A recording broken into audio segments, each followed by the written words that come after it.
they go.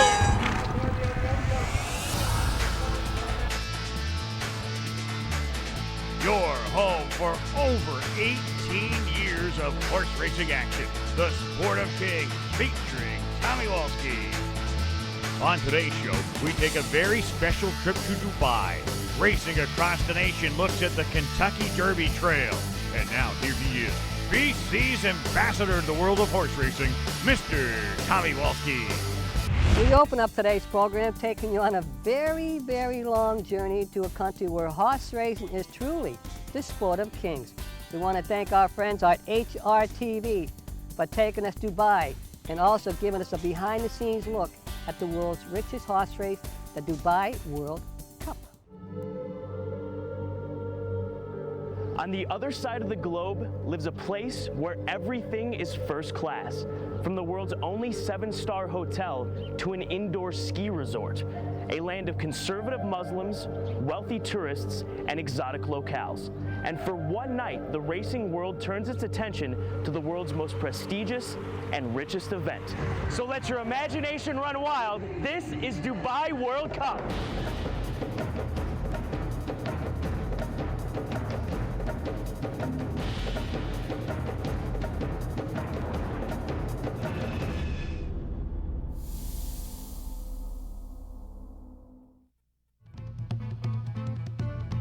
You're in the middle of the Middle East, but you feel like it's its own place.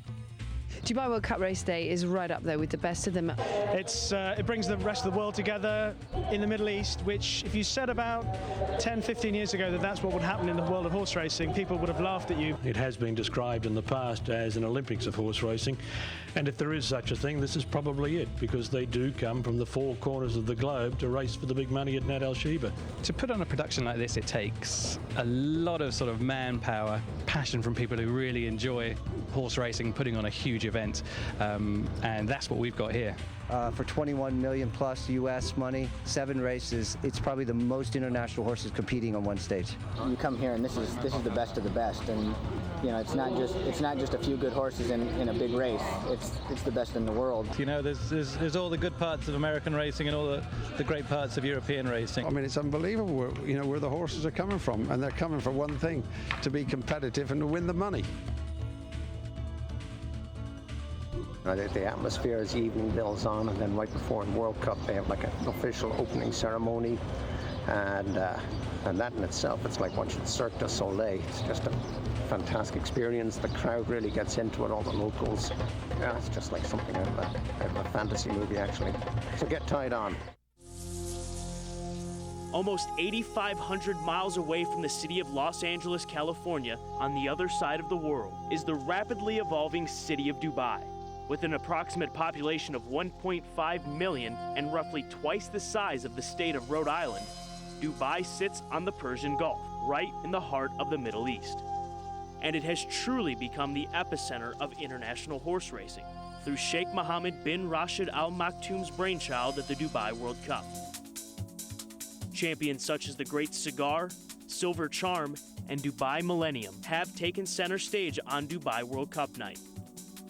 A spectacle which began back in 1996, giving the world its first $4 million horse race, and has since grown to a $21 million night of the world's best racing, making it the richest horse racing event in the world. And thanks to the good people at the Dubai Racing Club, HRTV was able to witness it all firsthand. We're on leg 1 of this Dubai trip, and right now it is just about 10 minutes to 8 out here on the West Coast, and it's going to take about 1 day from now to show up in Dubai. We're still in downtown LA on the way to the airport, so I guess you got to start somewhere, and we're starting in a taxi cab. We have the map here, and the only thing I can find is the racetrack.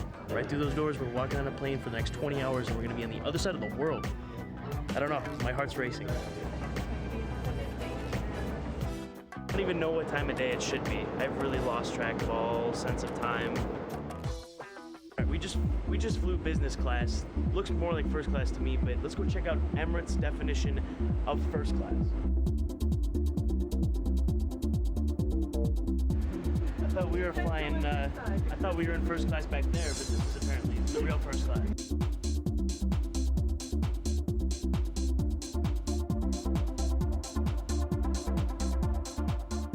you want a drink, no need to call the stewardess. Just push this button and voila.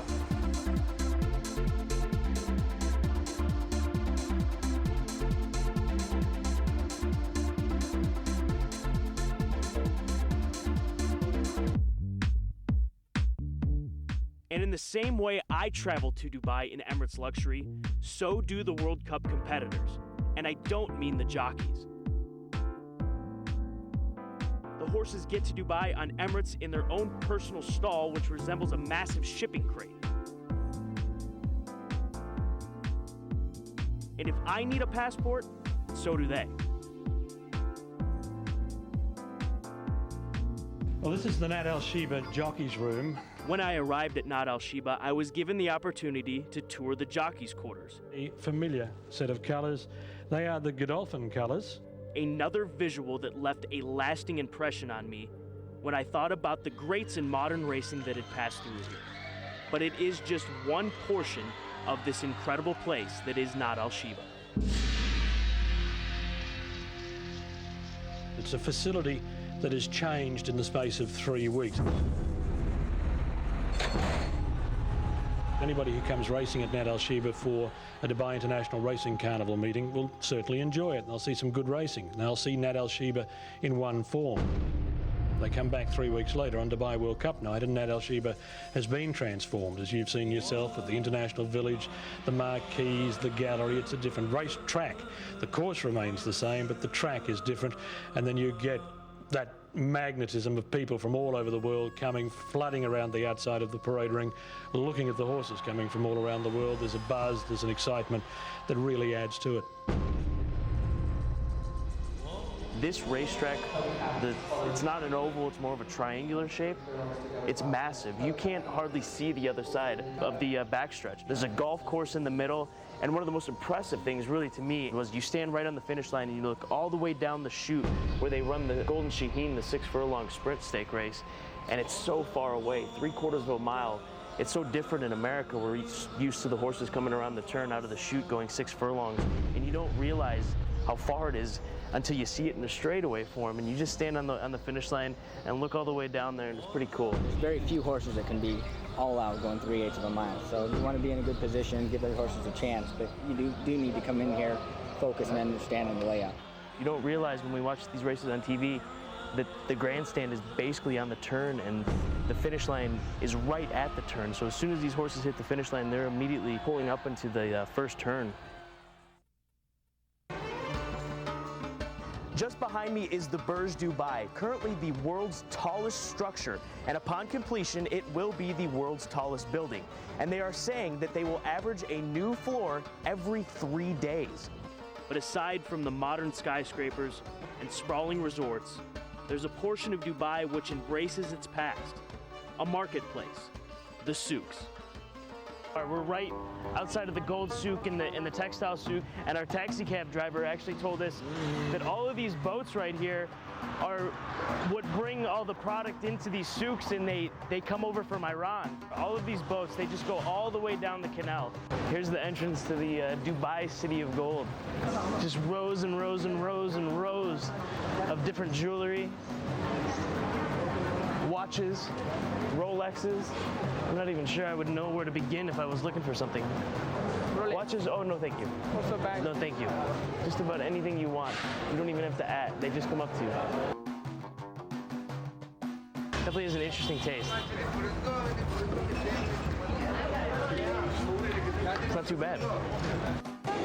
What in the world am I doing putting ski boots on in the deserts of Dubai?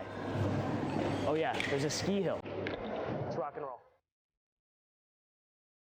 We're going inside. It's -4 degrees centigrade. If I would have paid attention in chemistry class, I could probably convert it to Fahrenheit. Nonetheless, it's cold.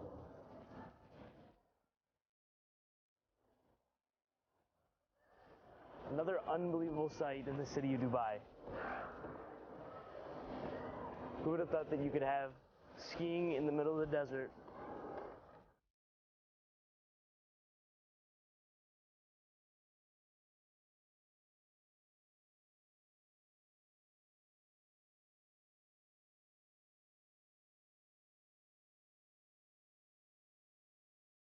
Maybe for this. Oh my God. Oh my Lord.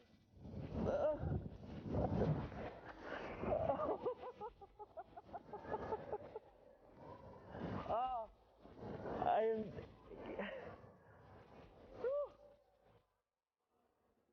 I'm nauseous. Outside of the Dubai World Cup, no question the hottest ticket in town is the Arabian Nights Party.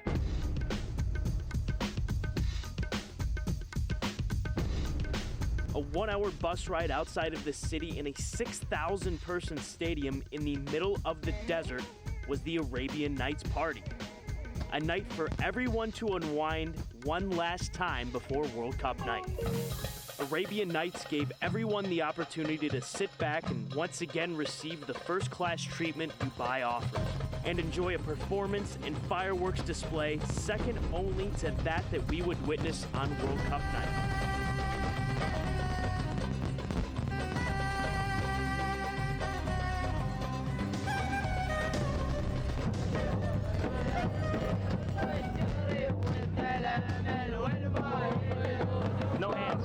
No hands whatsoever. He steers himself. Whoa, now. These things don't buck, do they? Whoa! He's angry.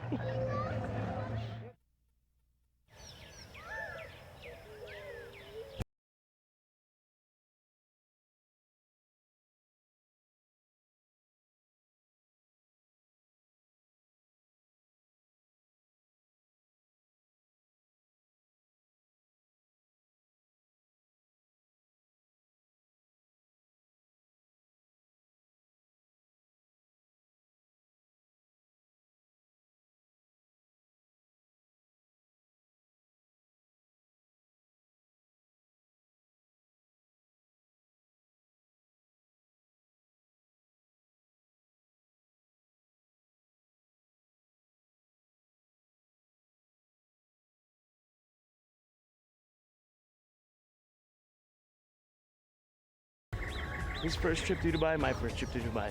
Better talk now and me. We got something in common. I think anyone that's experienced it for the first time, to see 45, 50,000 people come to a racing facility where there's no wagering, they came for the love of the animal and the enjoyment of the day and the night. This is by far the world's most international and global meeting. It's now every year can guarantee drawing together the very best turf horses and the very best dirt horses in the world. It's something that the rest of us really have to aspire to. It's why it's a great place to showcase your horse, because there's no great advantage. It's the middle of the world and horses come from everywhere. It's a good neutral place to take on the world. Easily the best part of the entire Dubai trip was the culmination of the week. Dubai World Cup night. And to make it even better, if that was even possible, the international broadcast asked HRTV to be America's voice on the world's richest night of racing. Well, as I mentioned a little bit earlier on, I was going to get some help with the American horses from our American expert, Scott Hazelton from HRTV. Scott, it's your first time out in Dubai. How are you enjoying it? It's amazing. It's something that I couldn't prepare myself for. This gave me an opportunity to rub elbows with all of the major players on race night. Every direction I turned, there was a racing great. Dettori, Gomez, DeCock, Andre Fabre, Ryan Moore, and even Sheikh Mohammed and Princess Haya. My perspective for the racing was incredible. But before race night, I had to sit in several production meetings in order to get ready for the broadcast. And the biggest thing for me was getting to understand the differences between international racing and the racing I'm so used to in the United States. Even our racing slang was different. From terms like punter meaning a better to a stayer meaning a route horse. And the most foreign thing to me was the pre-race routine the horses had to go through. So while we're in here getting ready for, say, there's an area labeled the pre-paddock, which is essentially a cross between the receiving barn and paddock.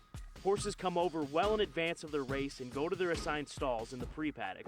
The saddling also takes place in these stalls, all of which is outside of the public view. But as soon as the gate sprung for the first race, it was lights, camera, action.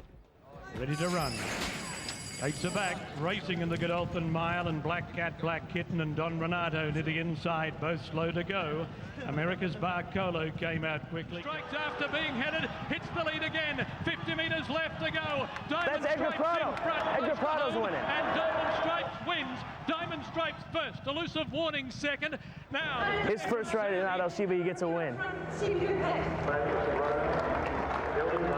Edgar Prado's such a great guy. All he went through with Barbaro and everything, it's so cool to see him win a race like this in his first try.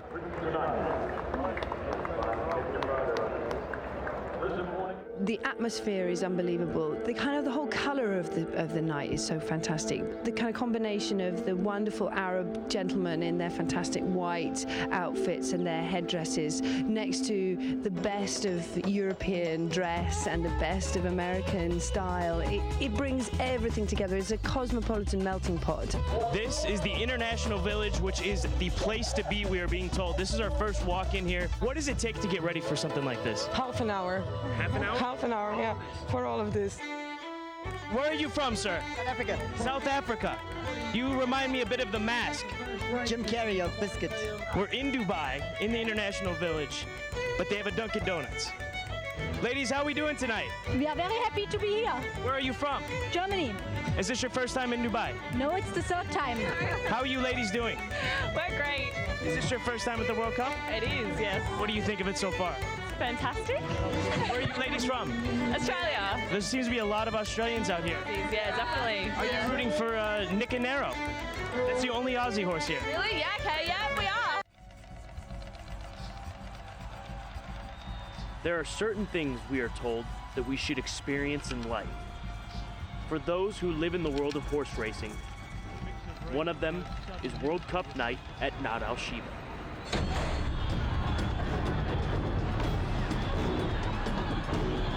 And the 2008 UAE Derby belongs to Honor Devil. Benny the Bull goes up to Idiot Proof. Benny the Bull takes the lead, and Benny the Bull beat Idiot Proof. Star Crown is third. And as far as the World Cup ceremony is concerned, there are really no words that can do it justice.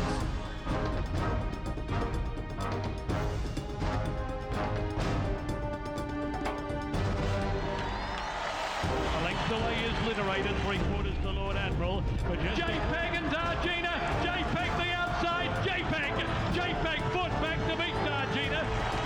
250 metres to go from Yun Zain. The pride of Hong Kong. Dr. Dino on the outside. Sun Classics in front. Still more than a length. Viva Bataka's trying. The poster's looming up. It's Sun Classic. It's another one for South Africa.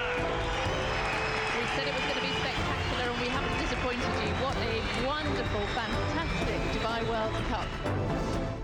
As soon as Dubai World Cup comes closer, you see all these big international horses and you realize that you are not boxing in the same category.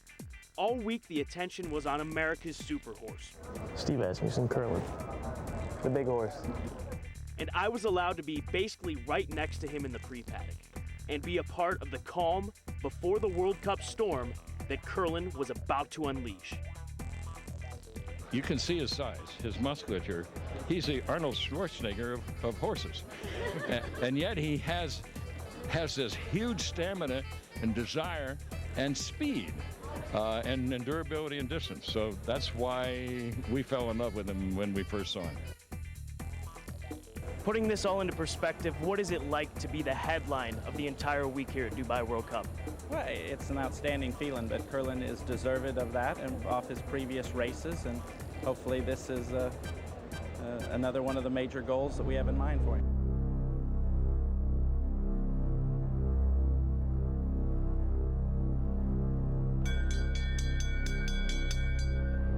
Curlin goes in and Premium Tap, last year's runner-up, will be the last to come along. And they look ready. Racing in the Dubai World Cup. 550 metres away and Robbie Alvarado asks Curlin to go. He moves up on the outside of Asiatic Boy, well armed on the rail, but Curlin takes the lead. Once they hit the long Nad Al Shiba stretch, it took very little for Curlin to just draw off on his international competitors. And there was no doubt who ruled the racing world that night, Curlin. And Asiatic Boy, they're battling out second and third. Curlin leads close to the winning post, and from the red, white and blue corner, by TKO, the undefeated champ is Curlin. Curlin has beaten Asiatic Boy and well.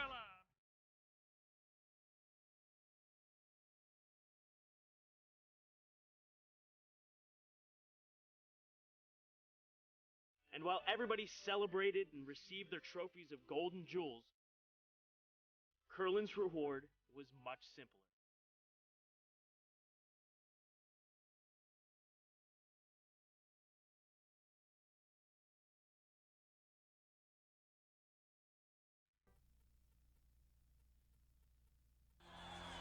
As impressive as Nad Al Sheba is, the future of racing in Dubai goes beyond what I think anyone has ever imagined in horse racing.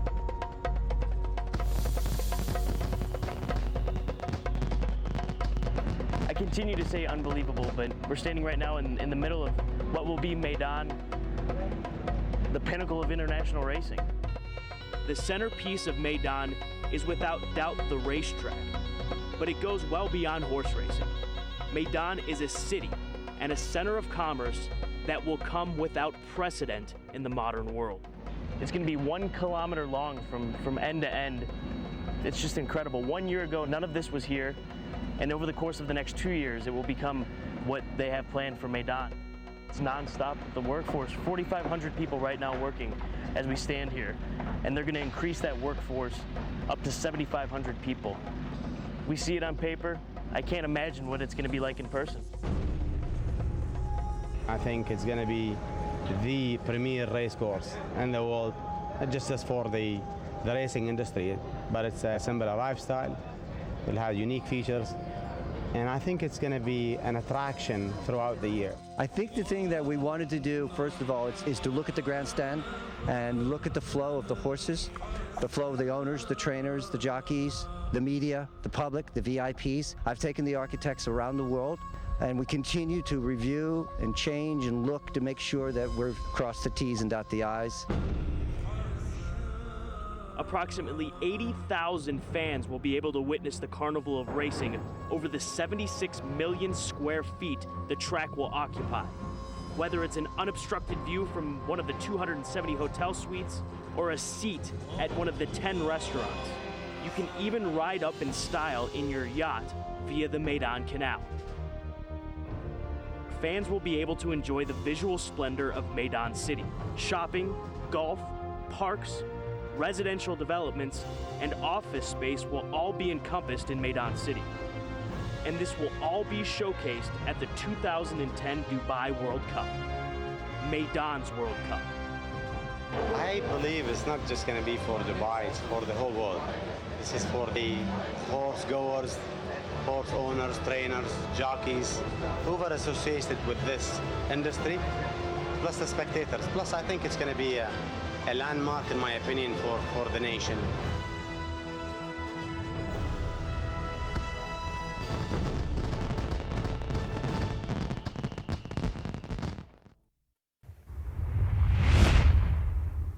Now it's time for our Racing Across the Nation part of the program. And with the Kentucky Derby drawing ever so close, we're going to give you a chance to play catch-up with who the hot horses are in the run for the Roses. First up, we take it to Aqueduct Racetrack in New York for the $750,000 Grade 1 Gotham Stakes. In this race, there's only one horse to watch. It's quite a performance. It's the number 2 horse, I Want Revenge. He gets left at the gate, has tons of trouble through the stretch, and he gets up there. This is a horse to watch in the Derby. And they're off in the Wood Memorial. Oh, I Want Revenge. Heavily favored, broke last of the field. He was absolutely flat-footed at the break, and he is left at the back of the pack. Interesting start to the Wood Memorial, and Lord Justice takes the field round the first turn. Atomic Rain is second. Imperial Council much closer to the pace today. Third on the outside, Just a Coincidence, is now fourth. Westside Bernie runs in fifth. At the inside, Longshot Cellar Dweller in sixth position. And then it's Lime Ricky, and last of them all, Joe Talamau is relatively unhurried with I Want Revenge. after that disastrous beginning. It was a 24-2 opening quarter mile here as Lord Justice leads the field down the backstretch run. Edgar Prado's got Imperial Council right up there on his heels in second, behind a moderate half mile of 48 seconds. Atomic Rain is third toward the inside. Just a Coincidence is fourth. I Want Revenge now is commencing a bid. He's just outside the half-mile pole, and he's 5 lengths from the leader, and the leader is still Lord Justice. Imperial Council, just a little nudge there. Still a length behind. Lord Justice still holding him off. On the inside, Atomic Rain, right there, running in third. On the outside, Just a Coincidence. I Want Revenge is only 3 lengths from the lead, but he's in behind a wall of horses as the field turns for home in the Wood Memorial. Top of the stretch, Lord Justice, Imperial Council, Just a Coincidence. Can I Want Revenge get running room? He's in tight. He's found a narrow seam, and he is coming indeed. I Want Revenge comes on through to take the lead. West Side Bernie, second on the outside. A remarkable victory for I Want Revenge today, coming from last place. This horse ran like a horse who's run 150 races, because you can't act better in terms of the adversity and overcoming it than I Want Revenge here. He did not panic. The jock didn't panic either. He was able to relax, switch off, get into his rhythm, and even though he got shut off at the 8th pole, he was able to find room, accelerate. He only ran about a 16th of a mile. This was an amazing performance, and he wins by about 2 in the end, and it could have been 15. Now we take you to Santa Anita, the home of the Santa Anita Derby. It's a Grade 1. It's worth $750,000. Horse you want to watch is the Bob Baffert train, Pioneer of the Nile. If he gets victorious in this race, you could see him listed as one of the probable favorites in the run for the Roses. And away they go, and Pioneer of the Nile hopped away nicely, but it's Feisty Sue Answers who wants the lead, and Feisty Sue Answers goes on to lead them. Take the points coming through the race in second. Unbridled Roman at the rail. Pioneer of the Nile has taken a strong hold in the 4th position. Gallant Sun is on the outside. Chocolate Candy's taken back second last, and Mr. Hot Stuff is last, but no more than 5 lengths would cover them all. They run past the 7/8, and Feisty Sue Answers hugs the rail and ensures a good pace in the Derby. Leads it by just over a length to the grey. Take the points in second. Unbridled Roman pulling pretty hard down at the rail. Pioneer of the Nile is right there in 4th, no more than 2 lengths off the leaders, and Pioneer of the Nile now pulling away at Garrett Gomez, and Pioneer of the Nile's taken hold of the bit, and he's taking off with him now as he goes to the front as they go past the 5/8. Then we drop back to Unbridled Roman, who's lost a bit of ground. Chocolate Candy is now 5 off them, and Mr. Hot Stuff is last. They run past the half-mile pole in the Derby now. On the inside, Feisty Sue Answers. Right up alongside us, Pioneer of the Nile. No breathers out here. These two going at it as they go into the far turn. Take the points is right there, third, then Unbridled Roman. We come back to Gallant Sun, who's the first one under a ride. Mr. Hot Stuff has 6 lengths to make up, and Chocolate Candy last, but they taking closer order as they come to the top of the lane. Still the long shot, Feisty Sue Answers. Pioneer of the Nile is right there. Chocolate Candy on the outside. Take the points behind that. Gallant Sun in with a shot. Homeward bound in the Derby. Pioneer of the Nile gets the lead. Going to be tackled now by Chocolate Candy down the center. But Pioneer of the Nile goes on. Chocolate Candy chasing gamely from second. Pioneer of the Nile fully stretched, but keeping Chocolate Candy at bay. And Pioneer of the Nile and Garrett Gomez have won the Santa Anita Derby. Chocolate Candy second. Mr. Hot Stuff third. Okay, that's it for this edition of the Sport of Kings. And once again, on behalf of everyone here, we would like to say thanks for allowing us to be with you this last half hour. And a special thank you to our friends at HRTV in the U.S. for their support with today's program.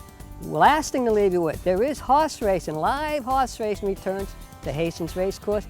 Remember to keep them straight, or we are going to get you on that final turn, and we do hope you enjoyed the show.